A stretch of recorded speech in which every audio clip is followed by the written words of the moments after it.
Hello friends, आप सभी का स्वागत है अपने चैनल खुरई जीएमएस कोचिंग में। आज हम आपके लिए कक्षा 6 का यहाँ पर आप देखेंगे खंड आ का बिल्कुल 100% रियल है गारंटी के साथ। तो आप बिल्कुल पूरा देख लेंगे क्योंकि हमने आपको बताया था अगली वीडियो हम आपके लिए राइट पेपर लाने वाले हैं। तो 18 तारीख को आपका यही पेपर आने वाला है। अगर नहीं आया तो आप मेरे चैनल को ना सब्सक्राइब भी कर सकते हैं।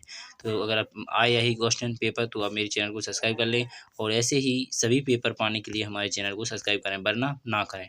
और अगर आप पढ़ना भी चाहते हैं तो यहाँ पर अच्छी तरह से तैयारी कराई जाती है 1 से 12 तक के सभी बच्चों के लिए। तो चलिए बिना टाइम खराब किए आंसर के साथ हम आपके लिए प्रोवाइड करेंगे, बिल्कुल डिटेल के साथ किस प्रकार आंसर आएगा ये भी बताएंगे। ठीक है, तो यहाँ पर सबसे पहले हम आपको बताएंगे त्रिज्य। यहाँ पर लिखा है ज्यामिति, यानी ज्यामिति में हमने आपको बताया था एक बिंदु होता है, एक बिंदु रखी उसे निश्चित कहते हैं तो उसे बिंदु कहते हैं।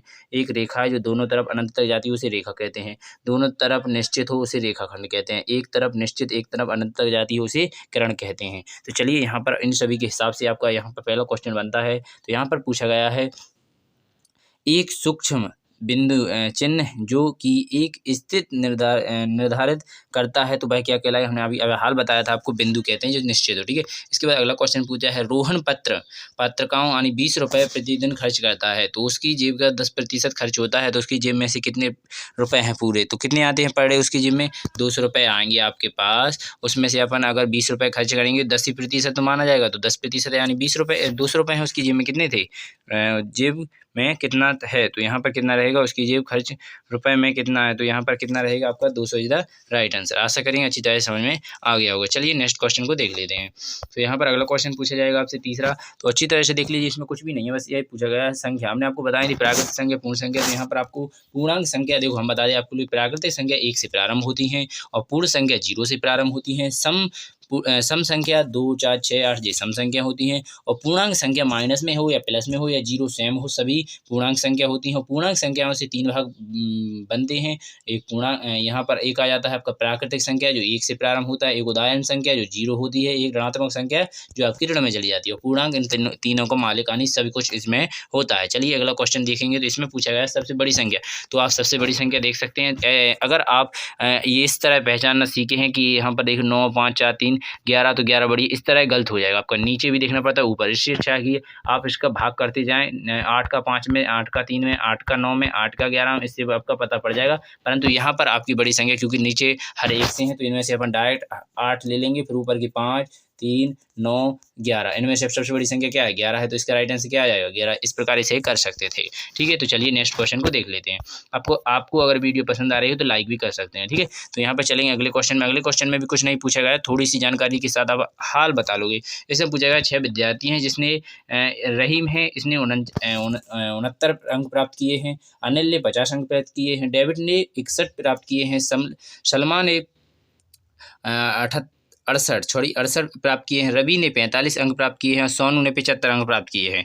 इनमें तो यहाँ पर क्वेश्चन पूछा गया है सिर्फ कितने विद्यार्थियों ने 60 और 70 के मध्य ज्ञात किए हैं। देखो 50 का 60 से कम है तो यहाँ पर 75 60 से ज़्यादा है और 45 भी 60 से कम है। तो कितने विद्यार्थी हैं जिनने 60 और 70 के बीच में ज्ञात किए हैं, तो एक है डेविड, एक है सलमा, एक है रहीम। तो इनमें से कितने हैं 3 है, तो इसका राइट आंसर कितना आ जाएगा 3। इसके बाद अगला क्वेश्चन पूछा गया है एक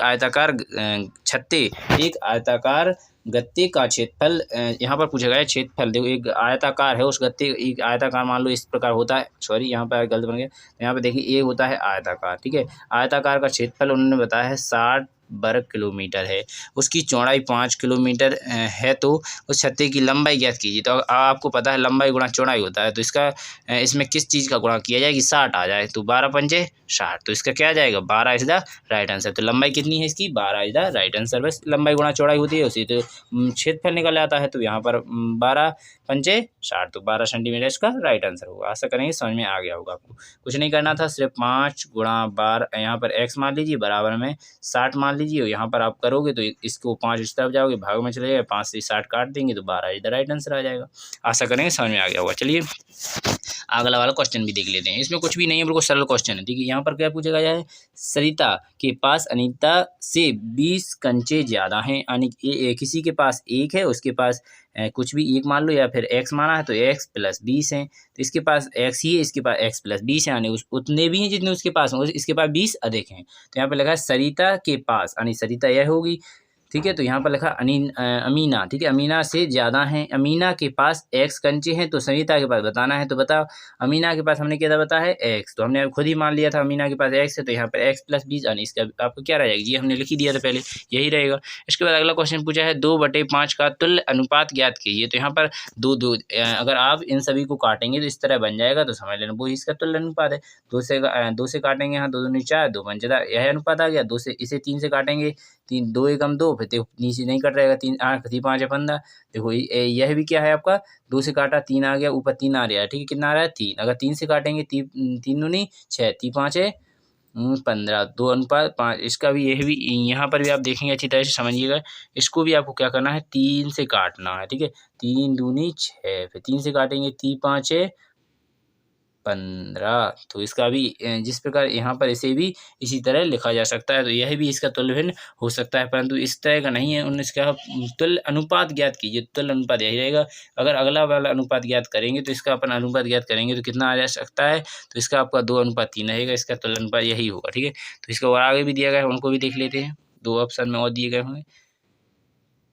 तो यहाँ पर नहीं है, ये दोनों अनुपात हैं, तो यहाँ पर दोनों ही राइट हैं वैसे तो अनुपात में, पर आगे ये मिल लिया है, देखो आगे ये इसको मिल लिया है, मिलना चाहिए वैसे, क्योंकि यही इसका अनुपात में ज़्यादातर तुल्य अनुपात है, इसका यह गलत हो सकता है, ठीक है। तो यहाँ 3 से काटा, 3 दूनी 6, ठीक है, 2 बार में आ जाएगा, 3 दूनी 6, 3 5 15, इसका भी 2/3, इसका भी अनुपात करेंगे 2/5 आ रहा है, दोनों का अनुपात 2/5 2/5 आ रहा है। वैसे दोनों का आ रहा है, परंतु ये आपका 2 से कट रहा है, अनुपात में आएगा, ये अनुपात में नहीं आएगा, ठीक है। तो अनुपात में दोनों हैं, राइट आंसर रहेंगे। चलिए नेक्स्ट क्वेश्चन को देख लेते हैं, ठीक है, हमें डाउट लग रहा है, आप देख लीजिए, दोनों राइट लग रहे हैं मुझे तो, ठीक है। इसके बाद अगला क्वेश्चन दिया गया है, यहाँ पर आप देखेंगे इसमें क्या पूछा गया है 19वें क्वेश्चन में, यदि 20 मीटर कपड़े का मूल्य 400 कितना है, 400 रुपये है, 20 मीटर का 400 है, तो 5.5 मीटर कपड़े का मूल्य कितना होगा। तो लगभग आपको ये तो समझ सकते हैं 100 तो होगा ही, क्योंकि 4 भाग 20 में मारेंगे, 100 से तो ऊपर है, कितना है 100, तो 100 से ज़्यादा है इतना भी। तो वैसे अगर अंदाज लगाया जाए तो आप इसको 4 में बांटेंगे तो 5 का आ जाएगा 100, कितना आ जाएगा 5 का 100। अगर 1 मीटर कपड़ा मंगाएंगे तो 1 मीटर का कितना आ जाएगा आपका 20 रुपये में 1 मीटर, और 20 का आधा करेंगे यानी आधा मीटर 10 रुपये में आएगा। तो इसका 110 आपका अंदाज से लग रहा होगा कि नहीं लग रहा है, मुझे तो लग रहा है 110 इसका राइट आंसर होगा। क्यों लगेगा, क्योंकि देख लीजिए आप, तो यहाँ पर 20 मीटर बराबर 400, तो यहाँ पर 1 मीटर बराबर 0 से 0 कट जाएगा, 2 से कट जाएगा, तो कितना आ जाएगा 20, इसका राइट आंसर 1 मीटर। और आधे मीटर का करेंगे तो कितना आ जाएगा 10 रुपये आ जाएगा, कितना आ जाएगा 10 मीटर। और 5 का तो आपने निकाल ही सकते हैं, 5 का गुणा कर दो इसमें, 5 ऊपर वाले में 1 वाले में 5 का, तो 5 चौको 20 100, ठीक है, 20 5 100, तो 100 तो हो गया आपका 5 का, और आधा मीटर और लगाएंगे तो कितना रहेगा 10 जोड़ दीजिए 110 आ जाएगा। इसका राइट आंसर कितना आ गया अभी 110 आ गया, आशा करेंगे समझ में आ रहा होगा। चलिए इसके बाद चलेंगे 10वें क्वेश्चन में, इसमें लिखा है किसमें संख्या निम्न में से अधिकतम में क्रमबद्ध है। तो यहाँ पर क्रमबद्ध तरीके से आपकी संख्या कौन सी है यह पूछा गया है। तो पहले में क्रमबद्ध नहीं है, यहाँ पर पहले में भी क्रमबद्ध है, मेरे हिसाब से हाँ है, बिल्कुल राइट है, पहले में क्रमबद्ध है। इसके बाद चलेंगे नीचे वाले में, तो नीचे वाले में ऊपर को अधिकतम क्रम में, ठीक है, वहाँ पर घटते क्रम में है। नीचे देखेंगे तो यहाँ पर नीचे में बढ़ते क्रम में है, हाँ बिल्कुल राइट है, बढ़ते क्रम में है। इसके बाद नीचे आएंगे तो यहाँ पर भी आपकी बढ़ते क्रम में नहीं है, यहाँ पर भी आपकी बढ़ते क्रम में नहीं है। तो इसका आपका राइट आंसर क्या हो जाएगा, बढ़ते क्रम में कौन सी संख्या है। तो यहाँ पर आप देखेंगे B is the right answer, बढ़ते क्रम में, ये घटते क्रम में, ये कौन क्रम में ही नहीं है, क्योंकि इसकी कहीं ज़्यादा बड़ी हो जाए कहीं छोटी, ठीक है। ऊपर वाली संख्या है जो घटते क्रम में है, नीचे वाली संख्या है वो बढ़ते क्रम में। आशा करेंगे दोनों आप समझ में आए होंगे। चलिए नेक्स्ट क्वेश्चन को देख लेते हैं, यहाँ तो है नहीं कोई क्वेश्चन। यहाँ पर अब चलते हैं प्रश्नोत्तर आ गया, 10वीं ओटी आपको अच्छी तरह समझ में आ गई होंगे आशा करेंगे। तो यहाँ पर नीचे दिया गया है, इसी प्रकार आप लिख लीजिएगा। यहाँ पर समझा देते हैं आपको अच्छी तरह से, अगर समझ में आ जाए तो अच्छी बात है, ना आए तो कमेंट बॉक्स में बता दें, हम अच्छी तरह से बताएंगे। यहाँ पर लगा संकलन कीजिए चतुर्भुज की, इसे देखकर लिखिए। यहाँ पर पूछा है क्या चतुर्भुज एल बहुभुज है, यहाँ पर पूछा है बहुभुज है, बिल्कुल बहुभुज है, क्यों नहीं है बहुभुज है, जब घिरी आकृति को बहुभुज कहते हैं तो बहुभुज 100% है, क्यों नहीं है बहुभुज है। इसकी शीर्ष यहाँ पर लिखा है शीर्षों के नाम लिखिए, तो यहाँ पर शीर्षों के नाम लिखना था, तो हाँ है, पहला आंसर हो गया हाँ है। इसके बाद लगा शीर्षों के तो शीर्ष कितने हैं 4 हैं, इसका नाम एक एल है, एक एम एन ओ, ये सभी शीर्ष हो गए। इसके बाद लिखा है इनके कोणों के नाम लिखो, कोण एल हो जाएगा, कोण ओ हो जाएगा, कोण एन हो जाएगा, कोण एम हो जाएगा। आशा करेंगे अच्छी तरह समझ में आ गए होंगे। चलिए नेक्स्ट क्वेश्चन को देख लेते हैं। यहाँ पर कुछ भी नहीं है, बिल्कुल छोटा सा क्वेश्चन है, इसे भी देख लीजिए अच्छी तरह से।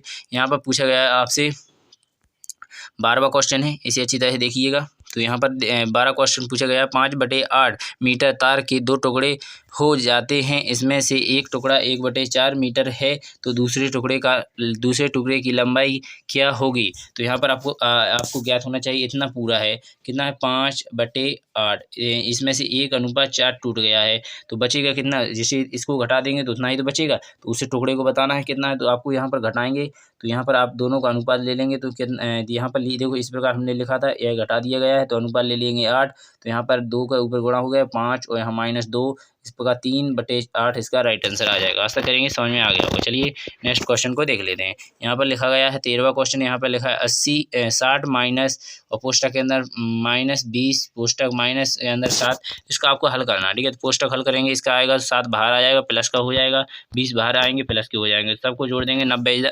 यहाँ पर 90 इसका राइट आंसर नहीं है, यहाँ पर गलत लिखा हुआ है 90, इसको काट दीजिएगा। इसका राइट आंसर आपका रहने वाला है, जैसे इकाई का अंक 7 है तो 7 जोड़ देंगे, 6 और यहाँ पर 2 जोड़ेंगे तो 8, यानी कितना रहेगा आपका 78 इसका राइट आंसर हो जाएगा।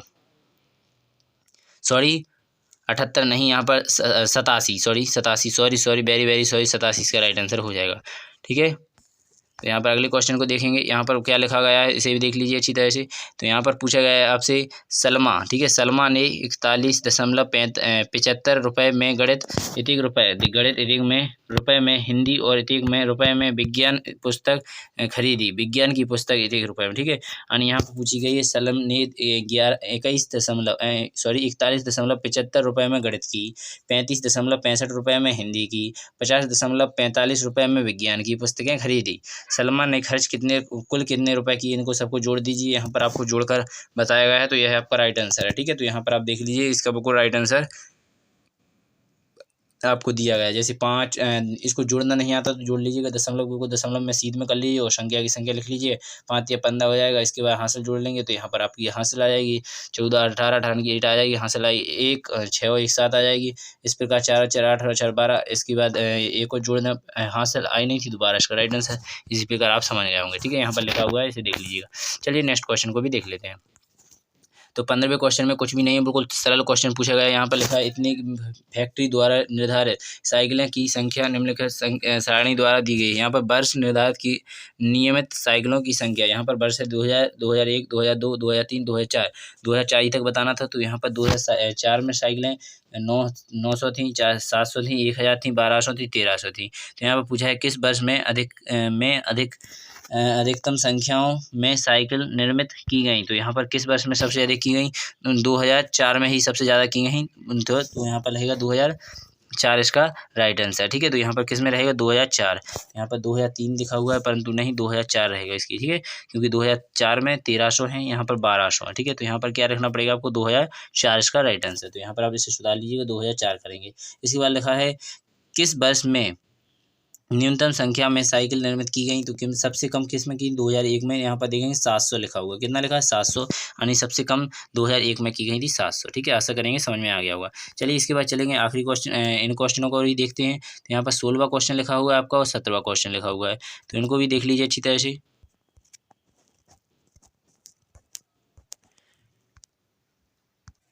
तो आपने यहाँ पर देख लिया होगा इसे। तो चलिए और इसके बारे में अच्छी तरह से जानकारी देते हैं। यहाँ पर लिखा है एक समष्ट पंचभुज, ठीक है, षष्ठ पंचभुज यानी होता है 7 भुजाओं वाला, यहाँ 5 भुजाओं वाला पंचभुज यानी 5 भुजाओं वाला एक चतुर्भुज हो या पंचभुज हो, ठीक है। यहाँ पर पूछा गया है सम पंचभुज का परिमाप, यहाँ पर परिमाप दिया गया है, उसके परिमाप 250 सेंटीमीटर है, तो उसकी प्रत्येक भुजा की लंबाई ज्ञात कीजिए। तो परिमाप का मतलब होता है लंबाइयाँ, इसकी जो भुजाएं हैं 1 2 3, इस प्रकार आप देखेंगे। चलिए अच्छी तरह बताते हैं, 1 2 3 4 5, इनकी परिमाप यानी भुजाओं की लंबाई कितनी है, टोटल इतनी है। तो इसके प्रत्येक भुजाओं की लंबाई ज्ञात कीजिए, प्रत्येक भुजा की लंबाई ज्ञात कीजिए। 5 है तो 5 का इसमें भाग दे दीजिए, राइट आंसर आ जाएगा। 5 25 50 का राइट आंसर आ जाएगा। आशा करेंगे समझ में आ गया। यहाँ पर लिखा है, इस प्रकार लिख लीजिएगा। इसके बाद आगे लिखा हुआ है आपका निम्न स्थितियों के लिए व्यंजक लिखिए। तो यहाँ पर लिखा है x में 7 जोड़िए, तो x + 7, ठीक है, इसका राइट आंसर हो जाएगा। इसके बाद अगला क्वेश्चन पूछा है y में से 5 घटाइए। तो यहाँ पर z - 5 यानी z में से 5 घटाइए, तो इस प्रकार लिख लीजिएगा। यहाँ पर लिखे हुए हैं, इनको आंसर देख लीजिएगा। चलिए अगले क्वेश्चन को देख लेते हैं।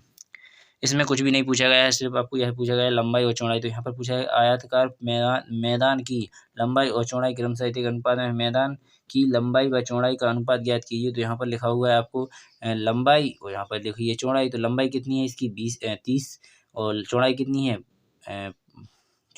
है इसकी 15। तो इसकी अनुपात ज्ञात करने के लिए क्या करना पड़ेगा, लंबाई को 30 लिख देंगे तो 30 लग जाएगी, फिर कितनी है 15 है तो इसको लिख देंगे 15। अनुपात ज्ञात करेंगे तो कितनी 15 दूनी 30, 15 एकम 15, से 2:1 इसका राइट आंसर आ जाएगा। आशा करेंगे समझ में आ गया होगा। चलिए इसको लिख लीजिएगा, इतना पर लिखा हुआ है, अनुपात लिखना है इसको, आप इतना लिख लीजिएगा 30 और अनुपात 15 और काट लीजिएगा 2:1, इसका एक आंसर आ जाएगा। यहाँ पर आपको दिख दिया गया होगा, अच्छी तरह समझ में आ गया होगा। चलिए नेक्स्ट क्वेश्चन को भी देख लेते हैं हम। यहाँ पर 19वें क्वेश्चन में पूछा गया है 6 सैकड़ा 10 से दहाई 5 इकाई और 8 दशम का दशमलव रूप में लिखिए। तो यहाँ पर इनको दशमलव रूप में ज्ञात करना है, तो पहले इसे सही बना लीजिएगा। तो यहाँ पर रहेगा 5 एकम 5 और एक 6/5, यहाँ पर रहेगा 5 दूनी 10, 10 और 3 13 यानी 13/5। यहाँ 5 5 कॉमा ले लें, ऊपर जोड़ देंगे 13 और 6 19 हो जाएगा। तो 19/5 इसको दशमलव भाग में करेंगे यानी काटेंगे, तो यहाँ पर रहेगा 5 तिया 15 यानी 3, फिर आ जाएगा 4 बचे रह जाएंगे, तो फिर आ जाएगा 5 8 40। इसका आ गया आपका 3.8 इज द राइट आंसर। आशा करेंगे अच्छी तरह से समझ में आ गया होगा। बिना टाइम खराब किए चलते हैं अगले क्वेश्चन एवं अंतिम क्वेश्चन को देखने के लिए। तो यहाँ पर इस प्रकार लिखा हुआ है, तो इसे देख लीजिएगा, दशमलव भिन्न में भी करना है तो कर लीजिएगा। यहाँ पर 20वां क्वेश्चन और 21वां क्वेश्चन भी दिए गए हैं, इनको भी देख लीजिएगा। तो इसके बाद चलेंगे 20वें क्वेश्चन में दिया गया है आपको 5 सेंटीमीटर लंबाई का एक रेखाखंड AB खींचिए और लंब द्विभाजक की यहाँ पर समद्विभाजक भी खींचिए। ठीक है, यहाँ पर पूछा है 5 सेंटीमीटर की यहाँ पर 5 सेंटीमीटर की लंबाई का एक रेखाखंड। तो यहाँ पर एक रेखाखंड 5 सेंटीमीटर खींच दिया गया है, समद्विभाजक भी खींचिए। यहाँ पर खींचिए और लंब समद्विभाजक, ठीक है, यहाँ पर लंब समद्विभाजक भी खींचना है, समद्विभाजक सम, ठीक है, लंब। यहाँ पर एक लंब समद्विभाजक यहाँ पर खींचेंगे, यानी को सीधे बराबर काटेंगे दो भाग में, इस प्रकार खींचिए। तो यहाँ पर खींच दीजिएगा अपने हिसाब से और बता लीजिएगा, ठीक है, अपने हिसाब।